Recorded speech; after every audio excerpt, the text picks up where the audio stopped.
Hi parents, welcome back to IEP Advocacy. The number of acronyms within special education can be overwhelming even to people who have been in the system for a long time.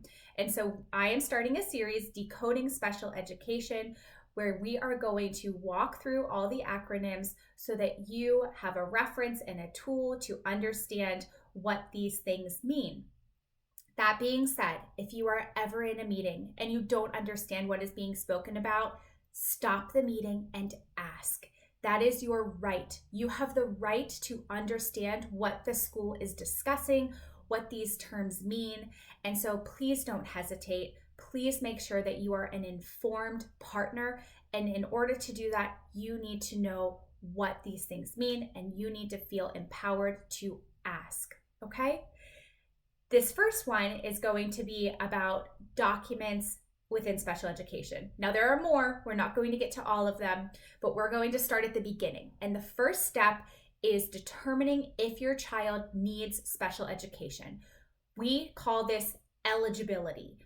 Is a child eligible to receive special education services? And the document that outlines eligibility is an ETR or an MFE.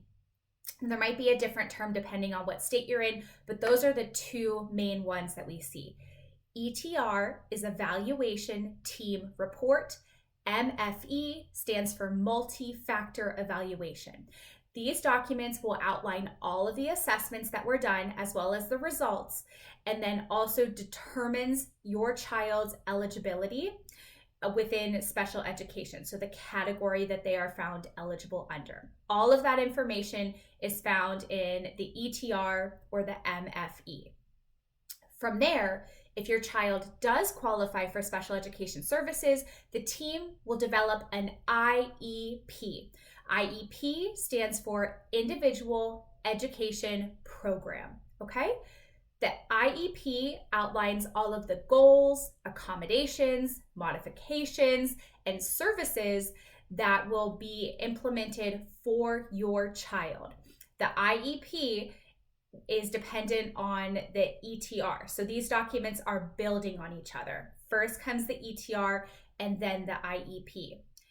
An IEP, we'll see two different terms, initial and annual. So the very first IEP that is developed for your child is the initial.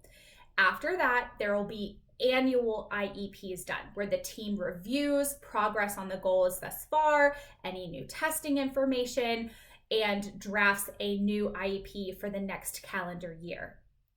There's also an IFSP.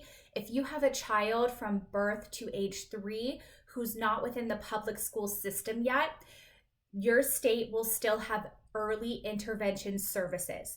So an IFSP stands for an Individual Family Service Plan. That plan is developed outside of the public school system for those children birth to 3 who do qualify for early intervention services.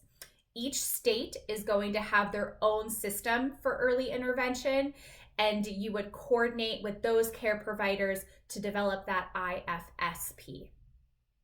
The last document I'm going to talk about today is the prior written notice. Okay, so you'll see this referred to as a PWN, prior written notice.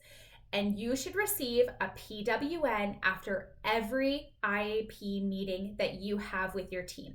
What the PWN does, it is essentially an outline of the entire meeting. It goes through what was discussed, any concerns that were raised by you, any suggestions that were made by you as the parent, what the educational team proposed, why certain things may have been accepted or rejected in the meeting, and also finally what conclusions the team came to. So what are the action steps that are going to happen based on the outcome of the meeting? I hope that that was helpful. Again, that is the first video within a series, so please keep watching to learn more about the acronyms within special education as we decode it together. If this was helpful to you, it really helps me if you like and subscribe. Thank you for being here. Remember, be informed, be empowered, be partners, be your child's best advocate.